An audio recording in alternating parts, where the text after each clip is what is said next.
him. How does he stack up in your eyes up against some of the quarterbacks you've seen recently in these years, or even some of the guys that you played against in your career? Well, I think one thing we knew, Nate, before we ever had an opportunity to work with Jimmy in person was that, Kyle had studied him coming out of Eastern Illinois, and his talent, his ability to throw the football, his arm talent is undeniable. He's got an incredibly efficient and quick release. He's one of those guys we hear so much about, the ability to process information quickly. He does that extremely well.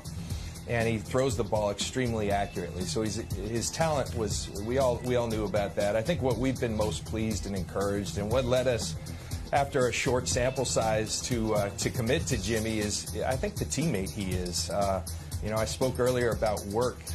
When your best players are leading the charge in terms of that work ethic, that's a great thing. And I think that's been Jimmy since day one here. He came, he had to learn a new offense, and he was relentless in his pursuit to learn it. And a tough deal to do that midseason. The other thing I think that we saw, he's an excellent teammate. His guys really like him. He, like you talk about, he's, when you're the franchise quarterback, the face of a franchise, you're not just one of the guys, but he has an ability to be just one of the guys. He's constantly with these guys, whether it's in the facility, out of the facility. He's leading the charge in terms of the way they work, and we've been thrilled with him. I think Jimmy knows as well as anyone his best football, and he's got so much to prove in terms of who he is as a quarterback. We're all aware of that, but we believed him enough to make him our quarterback, and we're really pleased to have done that.